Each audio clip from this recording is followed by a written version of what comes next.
Hello. And so we're back talking about acting today and talking about Stanislavski. Stanislavski has come up a couple of times already in talking about the development of the theater in the late 19th, early 20th century, along with such pioneers as André Antoine with the Théâtre Libre in Paris and Otto Brahm in Germany. Stanislavski with Nemirovich Donchenko originated the Moscow Art Theater in Russia. And then Stanislavski came up again when we were talking about the development of the modern director, because he plays a part in that. But today we're talking about acting, and we said we would put off talking in depth about Stanislavski and his ideas until we came to acting, because that was where he had his greatest influence. And so we're going to, in our time together, work to accomplish three tasks. Talk a little bit about the history of Stanislavski, talk a little bit about the ideas of Stanislavski, and three, how those ideas are put to use in acting by actors today. So a little bit about the history of Stanislavski. Stanislavski, as a person and as an innovator, is one of the great innovators of the late 19th, early 20th century. He was born in 1863, and some people consider him to be truly one of the great innovators, along with other great innovators of the day, like Freud or someone who looked at a process, looked at how people did something, and was able to figure out or understand how those processes worked, and then articulate them for other people. Now, because of his importance, there's a small industry of books and people who think about and write about Stanislavski's work. I have a whole shelf of books that are devoted just to Stanislavski. And you go to any really good research library and you'll find likewise a whole shelf or shelves of books about that, scholarly journals filled with articles about Stanislavski and what he did. And because of that, there's a certain number of myths about Stanislavski. So hopefully we'll take care of some of those as we talk about his biography. First, I have my pad here, as we've done, and I've written down Stanislavski's name.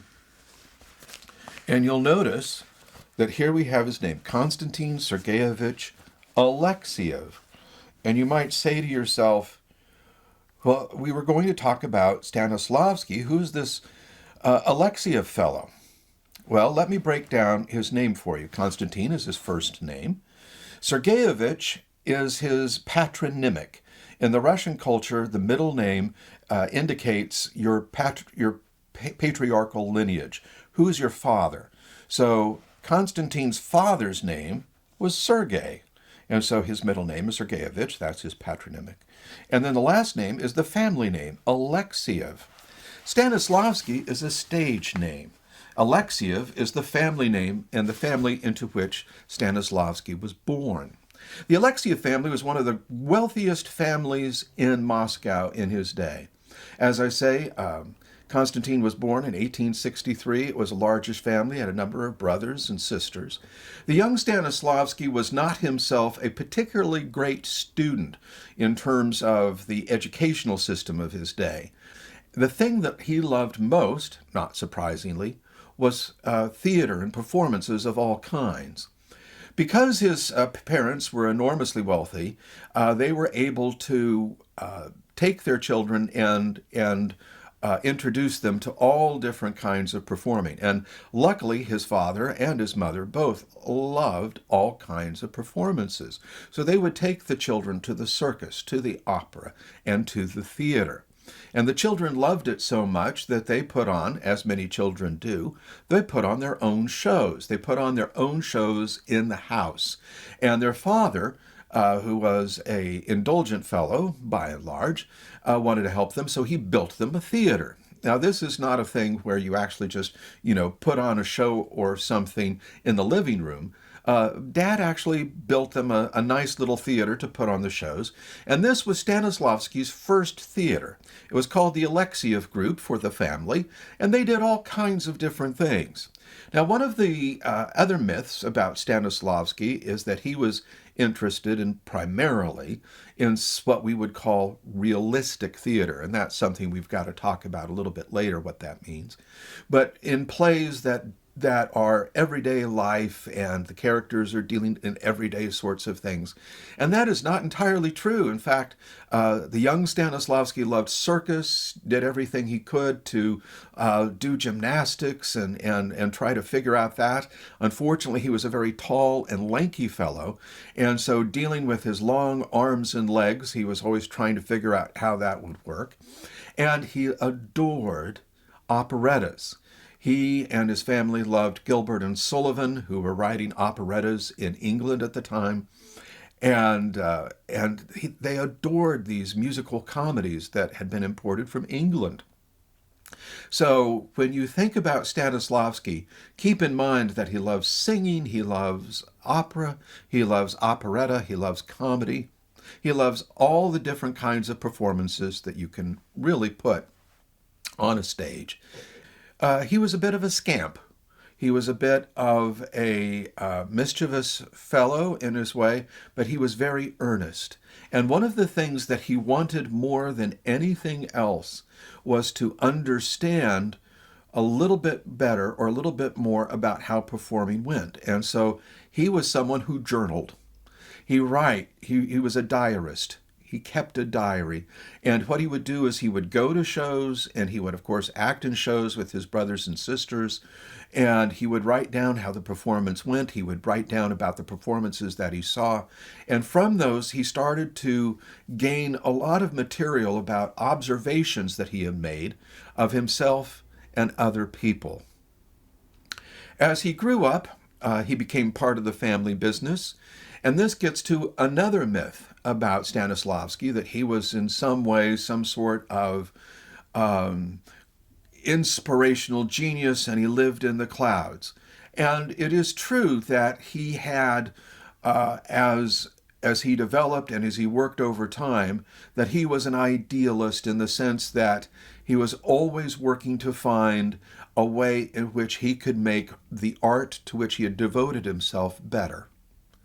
But along with that, he was a very good businessman, because along with being Stanislavski the artist, he was Alexiev the businessman, and a very successful businessman.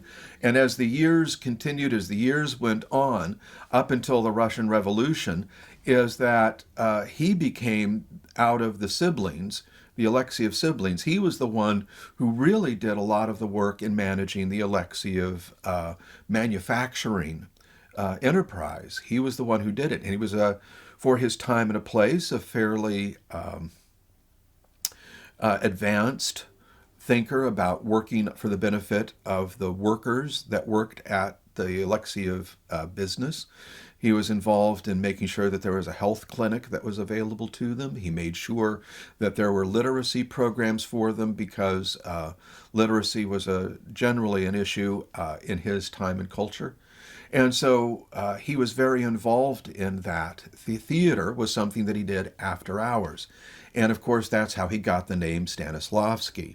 What happened is he started acting with small theater groups in and around town. And because he loved doing it so much. The thing is that he did not want to attract attention to the family by this moonlighting that he was doing. And so consequently, he needed to come up with a name. And of course, what happened is one evening, his father, this is while he was still a relatively young man, his father came with some business pals, and they went and had dinner, and then they were going to go see this play. And so his father's sitting there with his business pals, and who's on stage but his son, Constantine. And the father, to his credit, after seeing his son in this way, said, I understand what you're doing, but if you're going to do this sort of thing, and what he meant by that is act in plays, then act in something that is worth something. Don't act in cheap little trash, and don't act in cheap little theaters. And so ultimately, as the years went on, Stanislavski worked with a number of different people in and around Moscow, and started some different groups working to put on plays. He became a patron of the arts. He knew all of the great musicians in and around Moscow of his time, and worked with a number of different actors and actresses, and was always working to learn how to do it better. Now, it was in the early part of the late 1880s and early 1890s that the Saxe-Meiningen players came to Russia, and Stanislavski, as a wealthy patron of the arts with his, sort of his Bruce Wayne persona, his Alexiev money, he was able to observe some of those rehearsals and went to all of their performances. And one of the things that he saw was Ludwig Kronek getting all of the actors together at the precise time, striking the bell, and everyone being in their place, everyone dedicated and ready to go, and putting on this show. And Ludwig Kronek going, you're going here, this is what you're saying, this is what you're doing, this is how this works. And so Stanislavski took that as a model, because the effect of it was so good. It was like nothing that was familiar to him. Now, let me talk a little bit about the Russian theater that Stanislavski knew as a young man. The Russian theater that he knew was, the professional theater was somewhat disorganized, and it was set up so that the people involved with it could maximize their earnings from the least amount of work. So consequently, rehearsal does not earn you money. So consequently, not all the time would all the actors show up to rehearsal. Just because you're putting on a show doesn't mean that the show is going to last a long number of performances. So why would you build a particular scenery for this play? If you have a scene that's outdoors, you have a backdrop, it looks like the outdoors, we'll put up the outdoors backdrop, that'll be fine. And then in terms of characters, it's like me. You've got a guy who's an actor, he's got a long white beard. Okay, he's going to play the father parts or the old servant parts. And then we have a very good-looking young man. He's going to be the romantic lead. We have a very nice, good-looking young woman. She's going to be playing the romantic female lead. And so you're going to play those parts every time. They also had a position called the prompter. And in the middle of the stage, down sunk below, there was a little desk with a little shell over it, so that the audience wouldn't really get so much of this, but would also help send the sound upstage. Is there was a prompter who would sit with the text of the play and sit there at a desk and read it out loud, so that if the actors forgot their lines because they hadn't rehearsed, they may have had the play for about a week, they could go down, get their words from the prompter and keep going. And sometimes some actors did not learn their parts at all, but would just stand in a place where they could hear the prompter and just, as the prompter spoke, mirror that for the audience, and that was what it is. Let me give you an idea of how this works out. Anton Chekhov, who we heard about also earlier, one of the great playwrights at this period of time, wrote a play called The Seagull. Its first performance was in St. Petersburg in the late 1890s, and that performance in St. Petersburg at the Imperial Theater only had 3 rehearsals. Some of you have been parts of plays before and can imagine what this is. Could you imagine doing a complicated play in which you only had 3 rehearsals, and in which none of those rehearsals did not include the entire cast that was going to be performing on opening night? Well, that's what happened to a new play written by a famous author. Mr. Chekhov was not a famous playwright at the time, but he was incredibly famous as a writer, as a short story writer, and as a humorist. And so this is how they treated him in his play. They didn't have special scenery for it, because why would you build special scenery? That's extra money that you're putting out for what precisely? So that was the kind of theater that Stanislavski was experiencing in the 1890s. So he himself started a group of people, and they had a community theater that was working in the mid-1890s in Moscow, working to uplift and do a different kind of theater. Now, at the same time, there's a gentleman who is teaching one of the local arts colleges in Moscow, and his name is Nemirovich Donchenko. It's a hyphenated name. And hopefully you can see that whole name, Vladimir Nemirovich Donchenko. And he had a group of students who were extraordinarily good. He himself was a playwright and had written several plays that people thought were very good. And when Chekhov wrote The Seagull, that year, Nemirovich Donchenko was supposed to receive a playwriting prize. He declined to accept the prize because he thought that Chekhov's play The Seagull was far better than his. So he had this group of students, young people, and he knew that if they went out into the Russian provinces, they would be doing plays even rougher than what I just described about the first production of The Seagull in St. Petersburg. And so what happens is, in 1897, Nemirovich Donchenko invites Stanislavsky to lunch at one of the big hotel restaurants there in Moscow. And the thought was, probably on Nemirovich Donchenko's part, that what he would do is he would be the brains behind the operation, and Stanislavski could bring a lot of the Alexiev money into the operation, and they would start a new theater. I think that was Nemirovich Donchenko's plan. Stanislavski, however, had other ideas. They got together for the most famous lunch in theater history. January 22nd, 1897, they got together at 2 o'clock in the afternoon. Lunch was over 8 a.m. the next morning. That was a really great meal. Of course, what they did was they had lunch, they talked, they had supper, they talked, they went back to the Alexiev house, they talked, they had breakfast together. And in that lengthy period of time, the two of them figured out the essentials of the Moscow Art Theater, which is a theater that exists to this day. Not precisely in the same form that they originated it, but still as an ongoing arts institution. And what they decided were several things.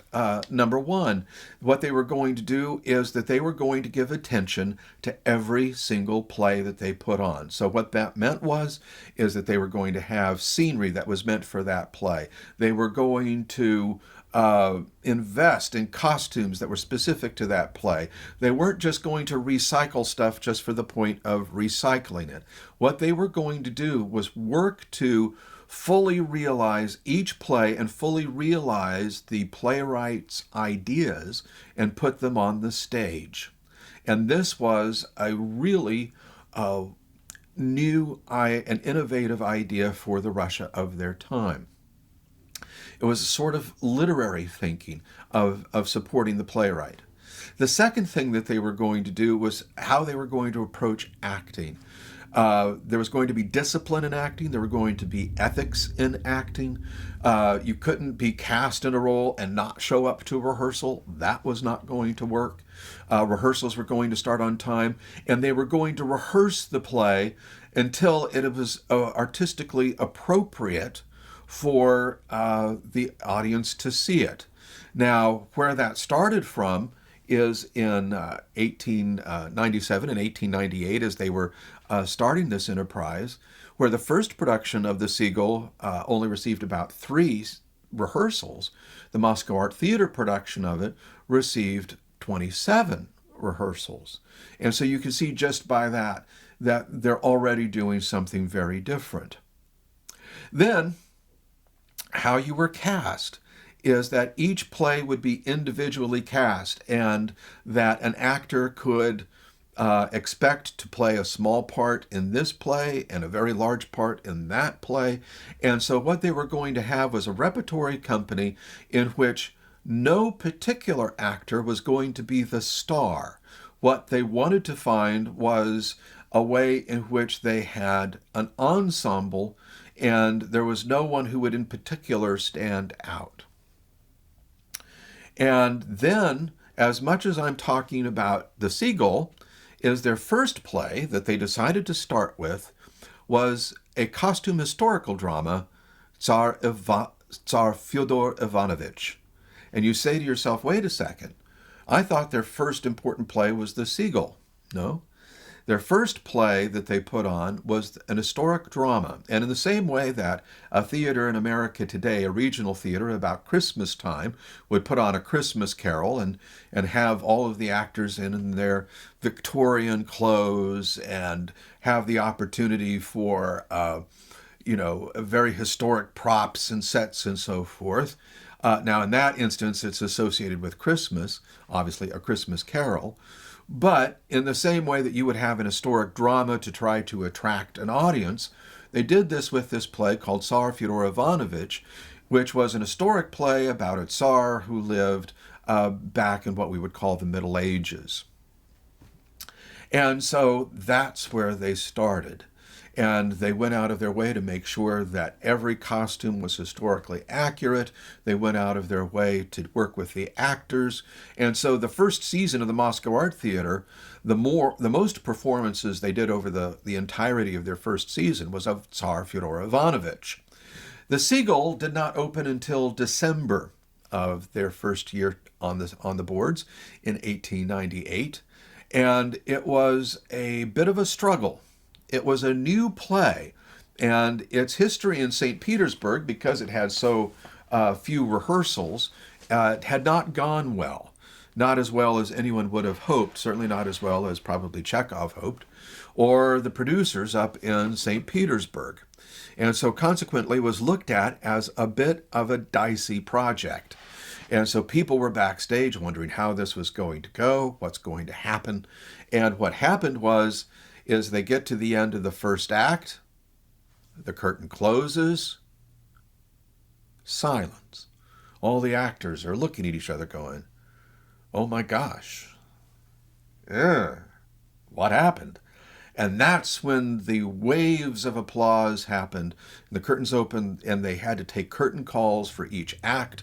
The Seagull is a 4-act play. Each act had longer and more enthusiastic applause. This was a play and this was an experience that spoke to the people who were there at that time in a way that they had not seen entertainment speak to them in that way before. And the excitement and the energy that was developed over this production gave the Moscow Art Theater their emblem, the Seagull. What happened is that as the years progressed, Stanislavski started out as a Ludwig Kronek-like director, pointing out where everyone needed to go, figuring out all of the characters' business, and telling all the actors where they should go and what they should do. And he himself acted in these plays as well. One of the plays they did was a play called The Enemy of the People by Henrik Ibsen. And it's a real barn burner of a play. It's about a man named Dr. Stockmann, who is responsible for certifying that the drinking water of the town in which he lives in Northern Europe is safe to drink. His brother is a manufacturer, and the business people in town want Dr. Stockmann to falsify some records so they can dump stuff in the river and he'd still certify it as safe to drink. By the end of the play, Dr. Stockmann realizes that this can't go, and so he says, I've got to fight this. We've got to make sure that our drinking water is safe.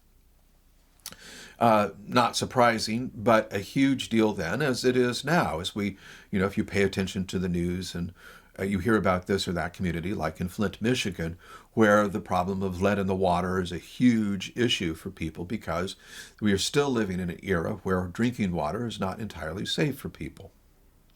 So, Stanislavski plays Dr. Stockmann, and he does it in an incredible fashion. And the fashion that he does it in is one that causes everyone to see it who sees it to be electrified by his performance. The thing is he wasn't entirely sure where it came from. It was very intuitive to him how to stand, how to point, and there are pictures of his Dr. Stockmann, and he just knew how his voice should sound, and he knew how he should look. The problem is that as people loved this play and his performance more and more and more, and the more that he did this play, the more empty he felt inside, as he was figuring out that he's just going through the motions. And I don't know if you've ever had that experience of just going through the motions, but this was something that bothered Stanislavski an incredible deal, a great deal. And he figured out he needed to do something about this. So he and his wife, Liliana, went on vacation by this time we're into the early 1900s and to the end of the aughts. So about 110 years ago. He and his wife decide to go to Finland on a holiday. And his wife says, "What kind of a holiday is it when your husband holes up in the hotel room smoking and looking at his diaries and journals?" And she was being a little bit cutting, but also a little bit joking, but she was telling the truth.